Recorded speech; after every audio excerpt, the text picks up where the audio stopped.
Thanks for coming back to the channel. Today we're going to be talking about service dog laws from the ADA, which is the Americans with Disabilities Act. I know it's long, but you can listen to it, you can watch it. I will have each page available on the screen. You can read along. It is very educational. I learned a lot just by reading it. I also would appreciate it if you could share the heck out of it, because these are regulations and laws that need to be known by everyone, not just people who own a service dog, not just people who own a miniature horse. Everyone who works in a store that might have a service dog come into their establishment needs to know these laws.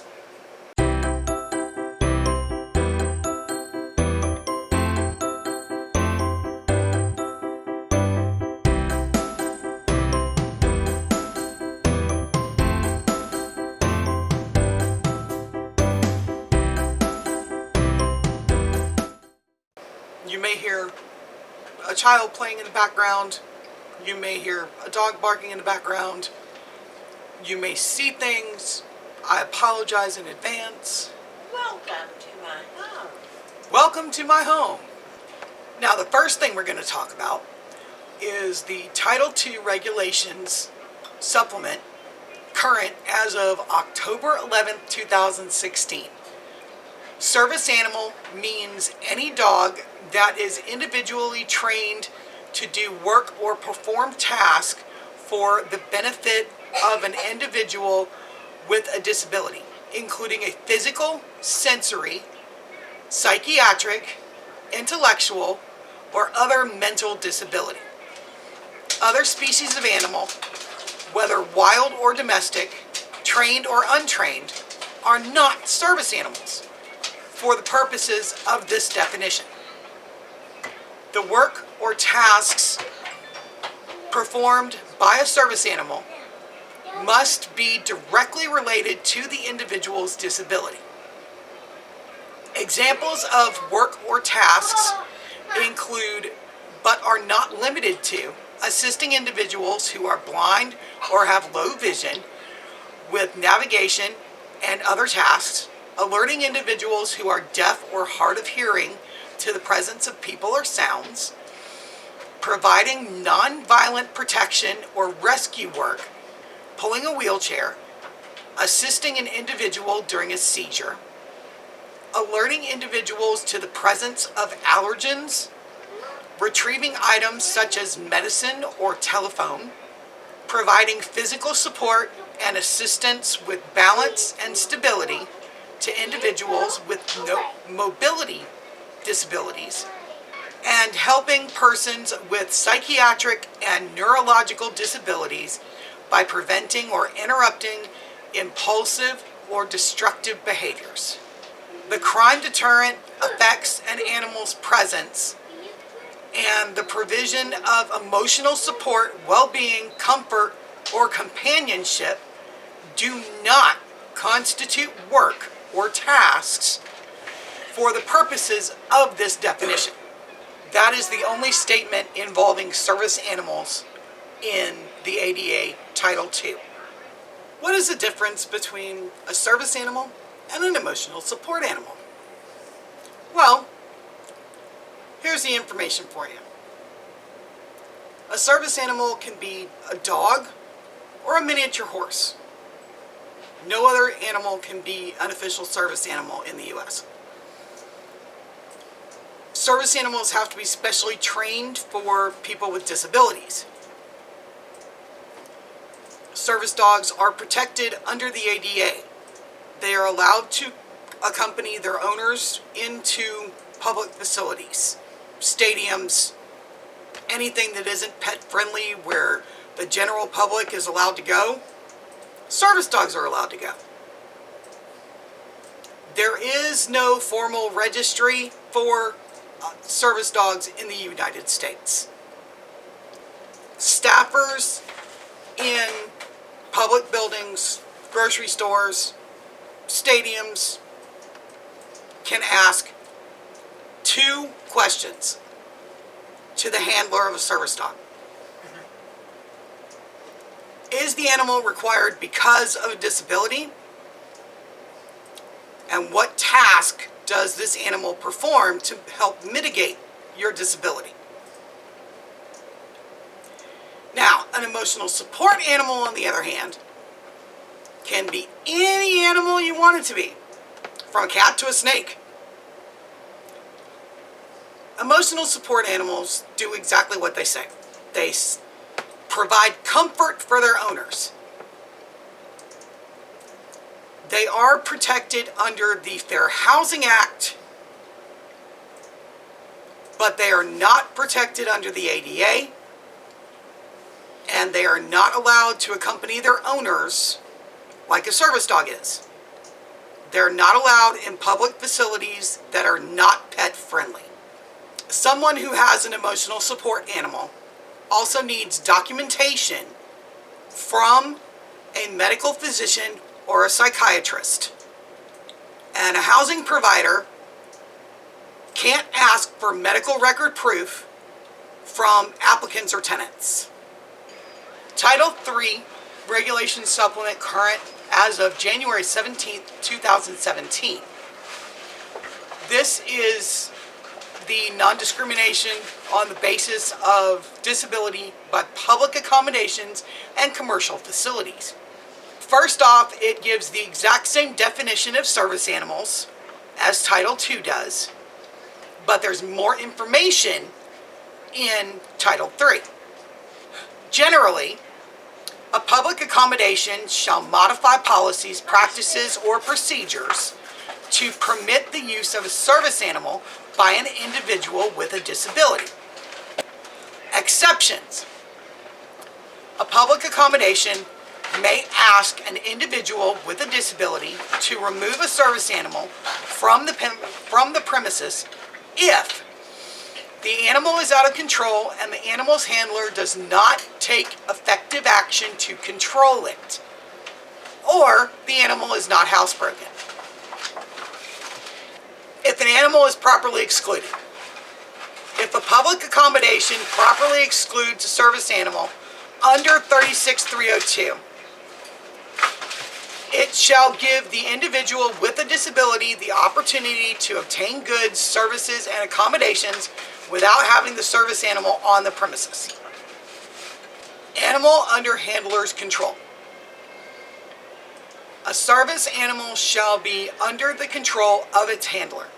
A service animal shall have a harness, leash, or other tether unless either the handler is unable because of a disability to use a harness, leash, or other tether, or the use of a harness, leash, or other tether would interfere with the service animal's safe, effective performance of work or tasks, in which case the service animal must be otherwise under the handler's control, such as voice control, signals, or other effective means. Care and supervision. A public accommodation is not responsible for the care or supervision of a service animal. Inquiries.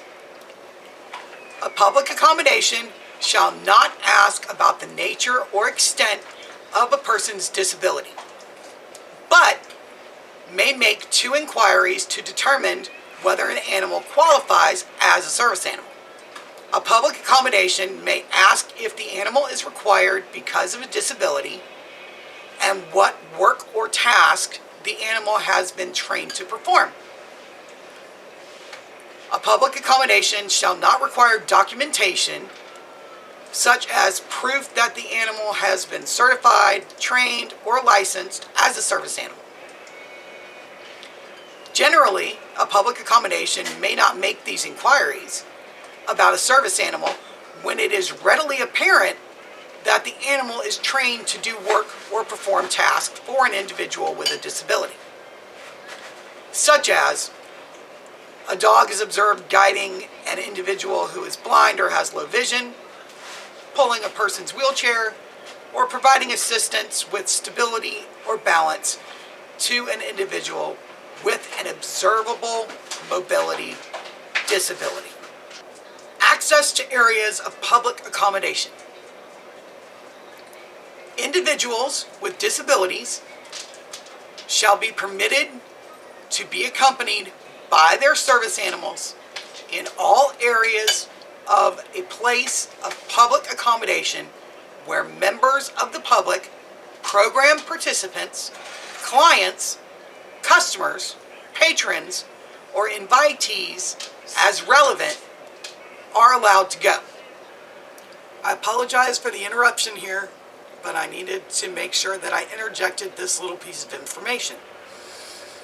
Section 12187, exemptions for private clubs and religious organizations. The provisions in this subchapter shall not apply to private clubs or establishments exempted from coverage under Title II of the Civil Rights Act of 1964, or to religious organizations or entities controlled by religious organizations, including places of worship. This basically means that you will need to go to your bishop or your pastor or your priest to be able to get permission from the church community to be able to bring your service dog into services or to religious events. They are allowed to say no, and they will not have to suffer any consequences because they are exempt. Surcharges. A public accommodation shall not ask or require an individual with a disability to pay a surcharge, even if people accompanied by pets are required to pay fees, or to comply with other requirements generally not applicable to people without pets. If a public accommodation normally charges individuals for the damage they cause, an individual with a disability may be charged for damage caused by his or her service animal. Miniature horses.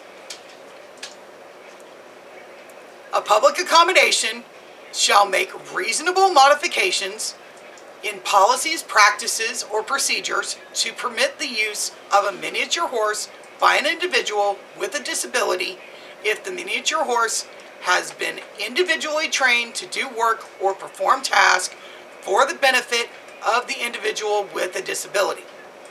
Assessment factors. In determining whether responsible modifications in policies, practices, or procedures can be made to allow a miniature horse into a specific facility, a public accommodation shall consider the type, size, and weight of the miniature horse and whether the facility can accommodate these features, whether the handler has sufficient control of the miniature horse, whether the miniature horse is housebroken, and whether the miniature horse's presence in a specific facility compromises legitimate safety requirements that are necessary for safe operation.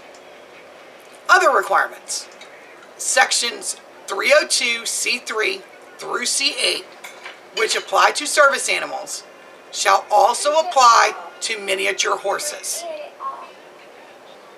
I'm going to give you guys a minute to look over this meme that I found online.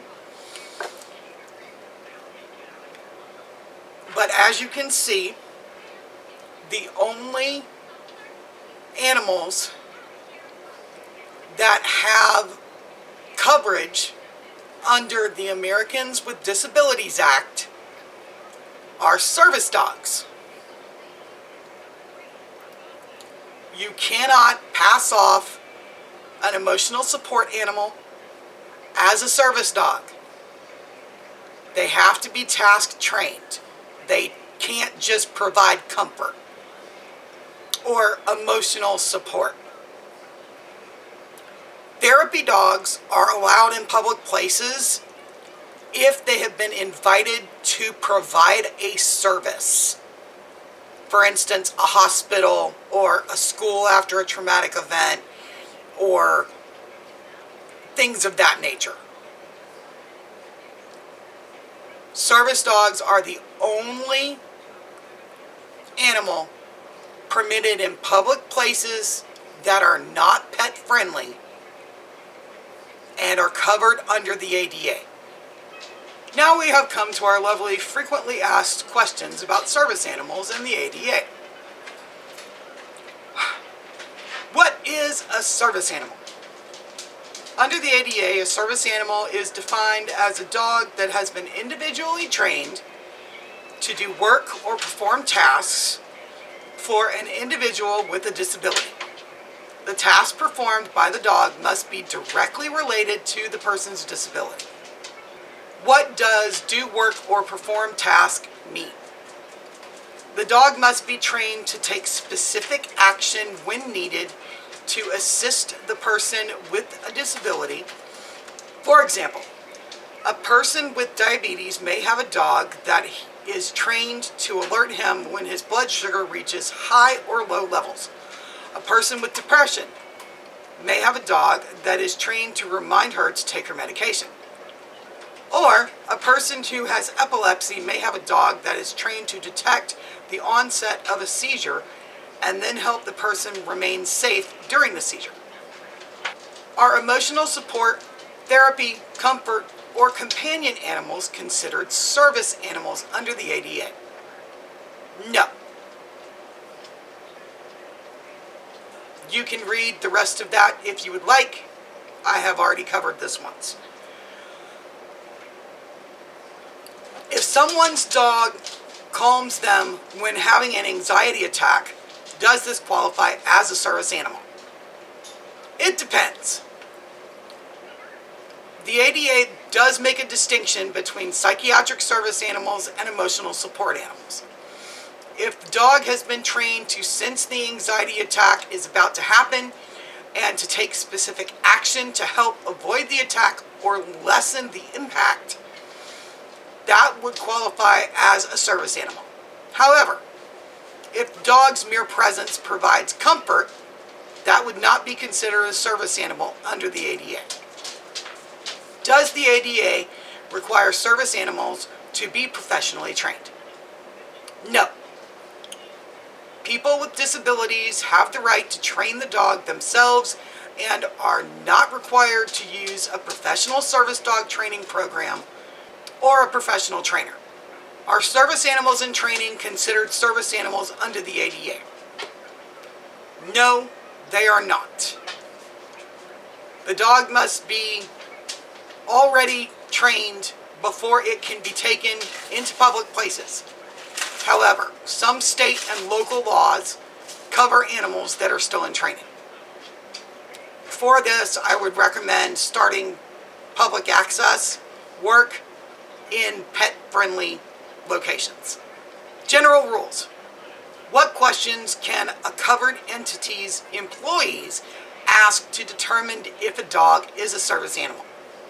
Question number 1, is this dog a service dog? Question number 2, what task does this dog perform to mitigate your disability? They are not allowed to ask what your disability is. Do service animals have to wear a vest or patch or special harness identifying them as service animals? No. The ADA does not require service animals to wear a vest, ID tag, or specific harness. Who is responsible for the care and supervision of a service animal? The handler is responsible for caring for and supervising the service animal, which includes toileting, feeding, and grooming, and veterinary care. Covered entities are not obligated to supervise or otherwise care for a service animal. Can a person bring a service animal with them as they go through a salad bar or other self-service food line? Yes, service animals must be allowed to accompany their handlers to and through self-service food lines. Similarly, Service animals may not be prohibited from communal food preparation areas, such as are commonly found in shelters and dormitories.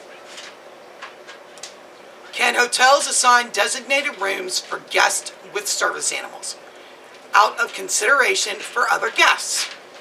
No. A guest with a disability who uses a service animal must be provided the same opportunity to reserve any available room at the hotel as other guests without disabilities. They may not be restricted to pet-friendly rooms. Can hotels charge a cleaning fee for guests who have service animals? No. Hotels are not permitted to charge guests for cleaning the hair or dander shed by a service animal. However, if a guest service animal causes damage to a guest room, a hotel is permitted to charge the same fee for damages as charged to other guests. Can people bring more than one service animal into a public place? Now this one I'm going to kind of shorten out for you. If there is room in the space you're trying to go into for two animals and you need both animals, then yes. If there is not enough space to accommodate two dogs, such as a small restaurant, they do have the right to ask you to leave one of those dogs outside. Does a hospital have to allow an inpatient with a disability to keep a service animal in his or her room? Generally, yes. Service animals must be allowed inpatient rooms, and anywhere else in the hospital the public and patients are allowed to go. They cannot be excluded on the grounds that staff can provide the same services. What happens if a patient who uses a service animal is admitted to the hospital and is unable to care or supervise their animal?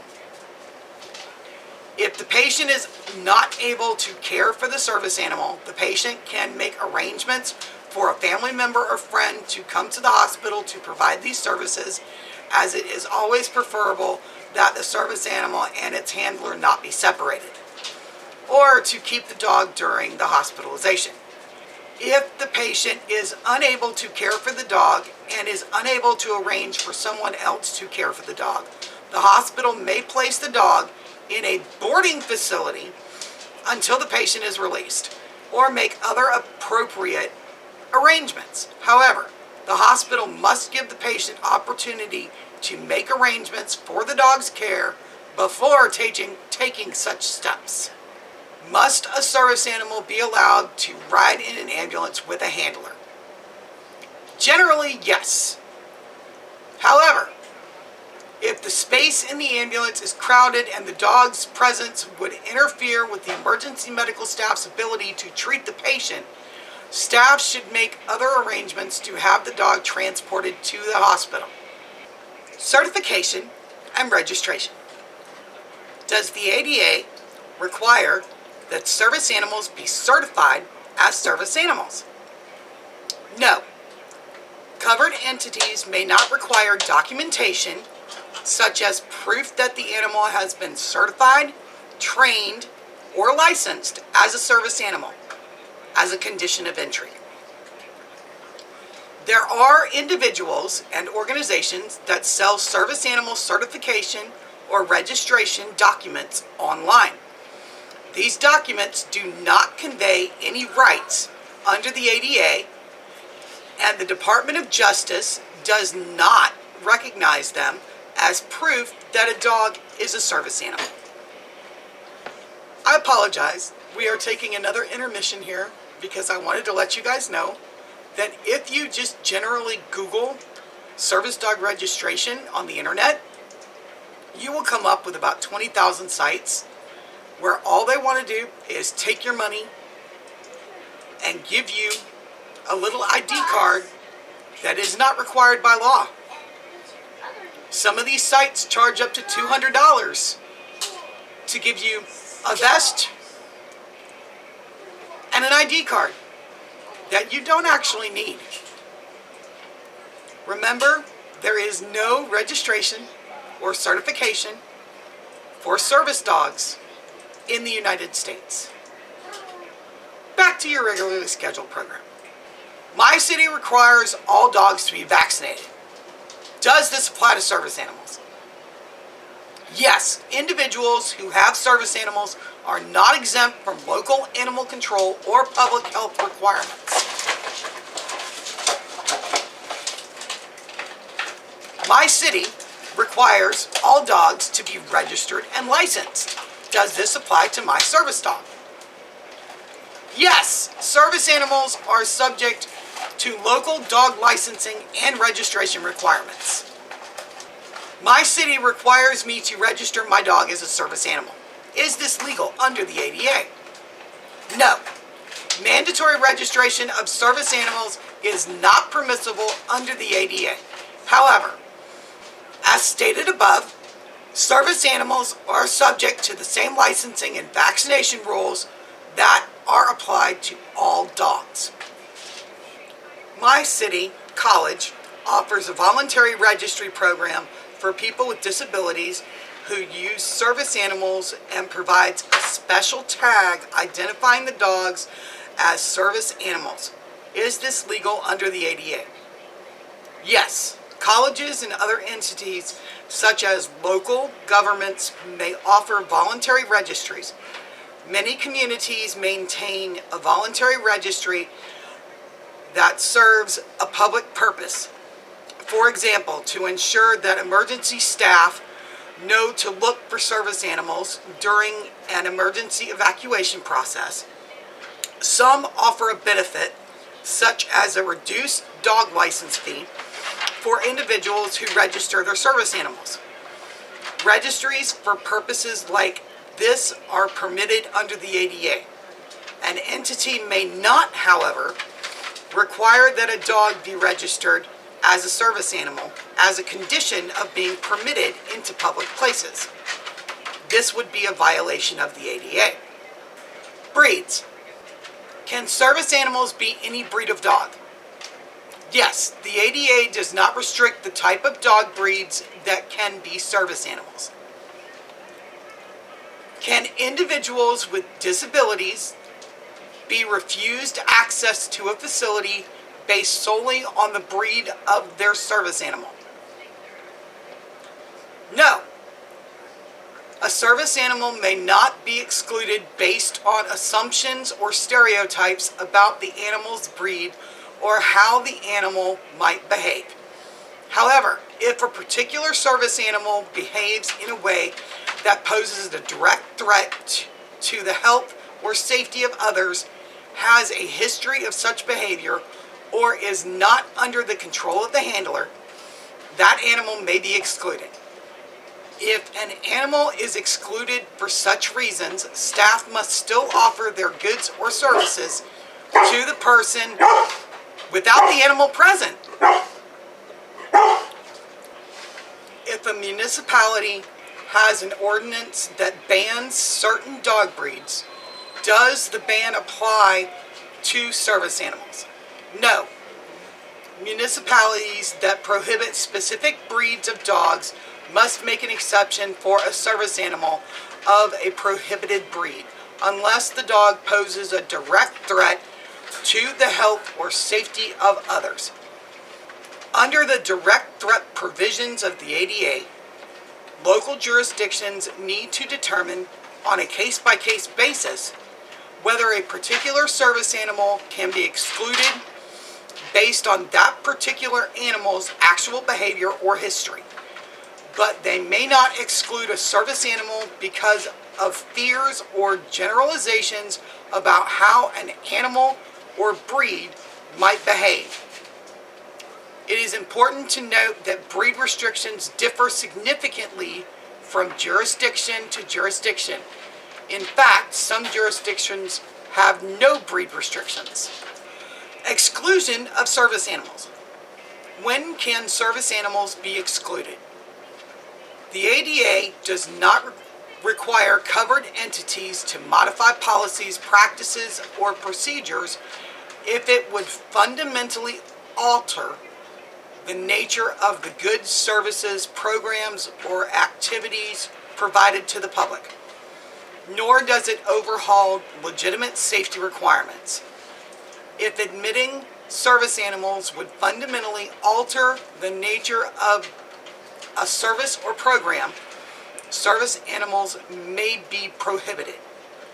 In addition, if a particular service animal is out of control and the handler does not take effective action to control it, or if it is not housebroken, that animal may be excluded.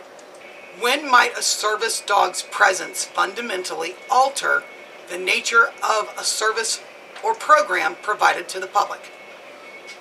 In most settings, the presence of a service animal will not result in a fundamental alteration. However, there are some exceptions. For example, at a boarding school, service animals could be restricted from a specific area of a dormitory reserved specifically for students with allergies to dog dander. At a zoo, service animals can be restricted from areas where the animals on display are the natural prey or natural predators of dogs, where the presence of a dog would be disruptive, causing the displayed animals to behave aggressively or become agitated. They cannot be restricted from other areas of the zoo. What does under control mean? Do service animals have to be on a leash? Do they have to be quiet and not bark? The ADA requires that service animals be under control of the handler at all times.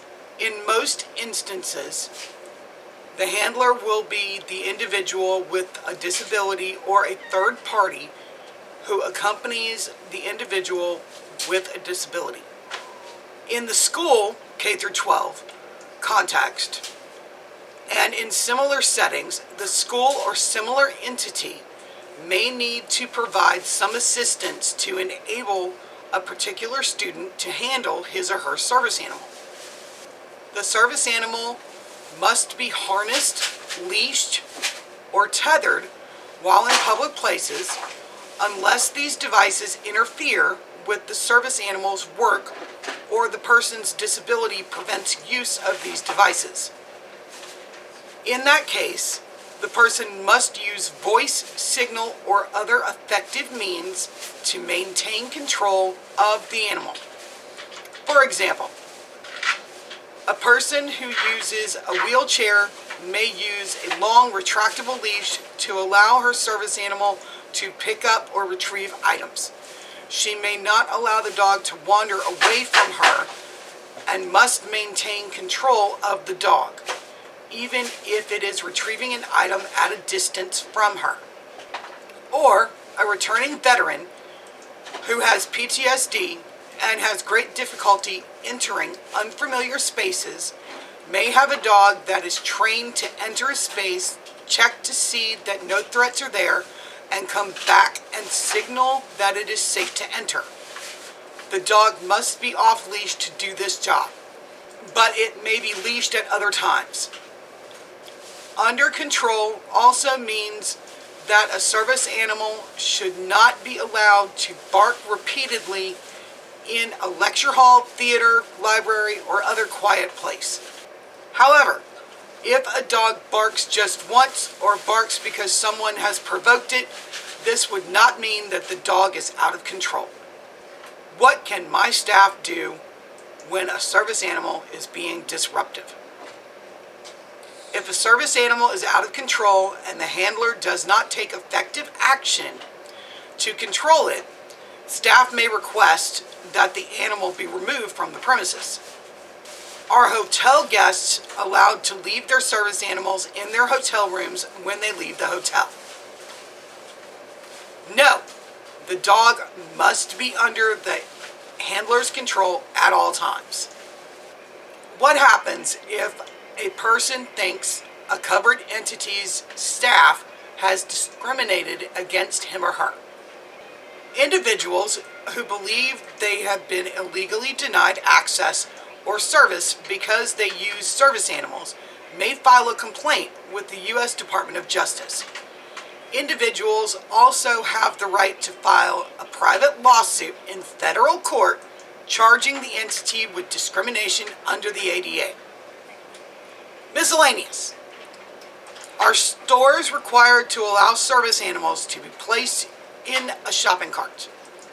Generally, a dog must stay on the floor, or the person must carry the dog. For example, if a person with diabetes has a glucose alert dog, he may carry the dog in a chest pack so it can be close to his face to allow the dog to smell his breath to alert him of a change in glucose levels. Are restaurants, bars, and other places that serve food or drink required to allow service animals to be seated on chairs or allow the animal to be fed at the table? No. Seating, food, and drink are provided for customer use only. The ADA gives a person with a disability the right to be accompanied by his or her service animal, but covered entities are not required to allow the animal to sit or be fed at the table. Are gyms, fitness centers, hotels, or municipalities that have swimming pools required to allow a service animal in the pool with its handler? No. The ADA does not override public health rules that prohibit dogs in swimming pools. However, service animals must be allowed on the pool deck and in other areas where the public is allowed to go. Are churches, temples, synagogues, mosques, and other places of worship required to allow individuals to bring their service animals into the facility? No. Religious institutions and organizations are specifically exempt from the ADA. However, there may be state laws that apply to religious organizations. Do apartments, mobile home parks, and other residential properties have to comply with the ADA? The ADA applies to housing programs administered by state and local governments, such as public housing authorities, and by places of public accommodation, such as public or private universities. In addition, the Fair Housing Act applies to virtually all types of housing, both public and privately owned, including housing covered by the ADA. Under the Fair Housing Act, housing providers are obligated to permit, as a reasonable accommodation, the use of animals that work, provide assistance, or perform tasks that benefit persons with disabilities or provide emotional support to alleviate a symptom or effect of a disability. For more information about these Fair Housing Act requirements, see HUD's Notice on Service Animal and Assistance Animal for People with Disabilities in Housing and HUD-funded programs.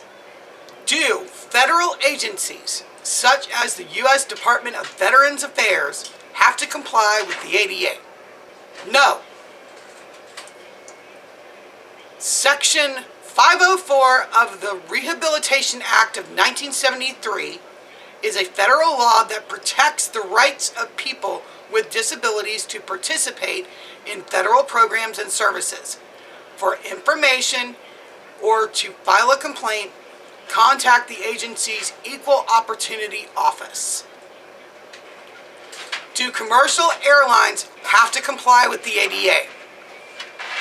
No.